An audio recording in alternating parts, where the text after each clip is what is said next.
Hello, my name's Fran Sands and welcome to myboxingcoach.com. In 2016, I produced a 90-second video on the peekaboo style. And I said at the time, look, I'm no expert.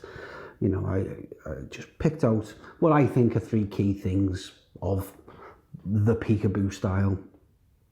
And I talked them through. So, you know, high guard, slips and ducks, and often it's to get up close, so when you get up close you square the stance.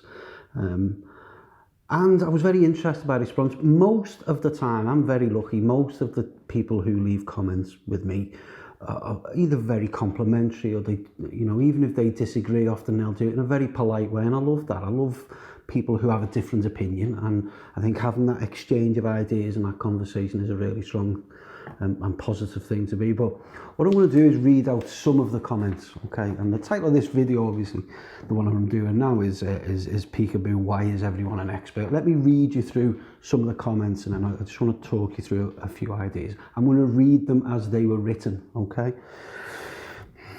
Okay, that's silly. The D'Amato style is a system, and I promise you it won't work if you slip with the legs. Already your feet stance is wrong for peekaboo, and I stopped listening immediately. Peekaboo is known to have much more squared stance to allow for lateral movement. Stance is wrong. You're supposed to be more square with the opponent. Nice try, but your explanation is totally wrong. You have huge misunderstood of the tight defense style. Explain the style, you study it and you understand it. This is nothing to do with peekaboo. Don't copy this guy's peekaboo style. You'll be peekaboo hospital soon after your fight. Inventive. Mike Tyson's stance was square, and he had a unique way of slipping punches, very dynamic side bends at the waist. No problem with that one, to be honest, that was okay. Here's three separate comments. Comment number one, WTF. Comment number two, no it isn't. Comment number three, wrong. Short and sweet. Wrong. Tyson was much more square to his opponents. Most of his punches were uppercuts and hooks, with the peekaboo style is much more suited for uppercuts, counter punches. Ooh, getting quite exotic now. Oh, this one I particularly like. Liberal use of emojis in this one. Don't listen to him, in capitals. Little emoji, angry devil face. It angers me when I see fake stuff like this. And for your information, I'm a martial artist and studied the peekaboo technique.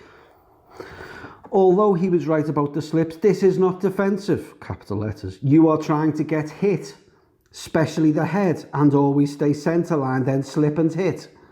Therefore, it's used as an aggressive technique. The stance is not right either. You must square up to the opponent, both feet forwards. This allows you to extend fully on the slip. His form and posture, I just found way too many errors to put all in this three skulls. Do not listen to this. I did reply to that one, I don't usually, but I replied, really, no need to be angry, just ignore my advice, it's easy. Even better, get a boxing coach and let him tell you to ignore this advice. Just don't get angry, life's too short. Another comment, his feet are set wrong, his feet need to be more square in the square position to his opponent. If you look, he can't move his lead foot in an angel, I think he meant angle, that would allow him to step outside his opponent's jab cross. If he stood more square, he could maximise both dodging and counters. If he brought that lead foot back to his 4 inches, this would work more in a traditional peekaboo style and would be optimal in his lateral movement of side to side. And finally, this way of peekaboo would rely heavily on shoulder rolling, which isn't part of that stance. Okay.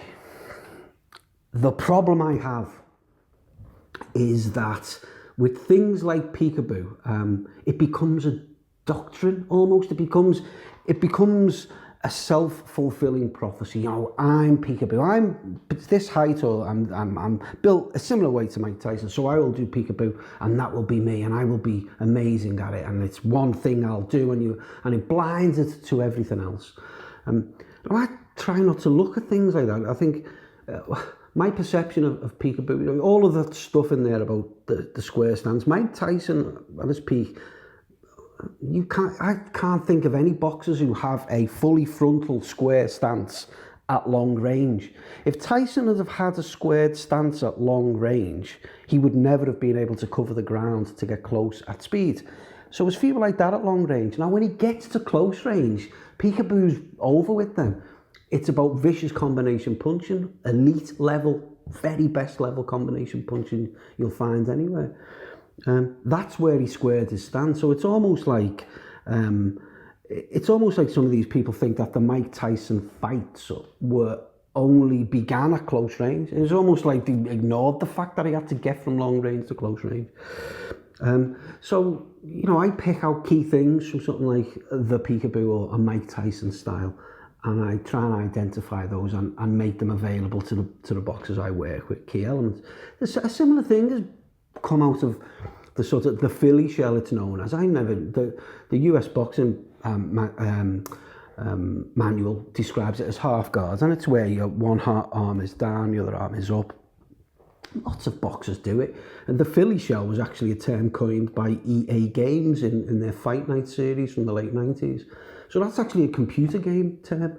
But again, everyone goes, oh, Philly shell, Mayweather. Mayweather was all about the Philly shell. Again, I just don't see that when I've done practical analyses of Mayweather. People ignore the fact that his ring generalship or his ring craft, his great jab, his layback, the fact that he probably did more waist bends than he did Philly shell. My perception was that he did the Philly shell when he felt in control of the opponent. When he felt really threatened, the hands would be up in double guard position. Point being, you've got these two things, and they almost become a self-fulfilling prophecy, especially in the world of YouTube, because content creators, people who create content for YouTube, like me, recognise, they can tell, or they can find out quite easily what people are searching for, and peekaboo is a hugely popular subject. So they're going to make more content on it, and you create more of a mystique about it. Cus D'Amato was an amazing trainer, amazing coach. It's three key guys: Patterson, Jose Torres, and Mike Tyson. They did okay. But you don't hear these guys talking about Floyd Patterson. It's always peekaboo Tyson. So I just want to maybe finish on a point. I like to think of, and I think it's really important on key in boxing. I think of, you hear this term, you have I-shaped people and you have T-shaped people. So I-shaped people have one principle, one line of expertise. That's what they do. That's all they do. They don't shift out of that, right? And then you have T-shaped people who will have a particular strength, but they will also have this spectrum of other skills that they constantly try and learn and develop, okay? Versatility. So when you are trying to learn boxing, and this goes for people who are just doing this for fitness and health, it makes your training much more interesting.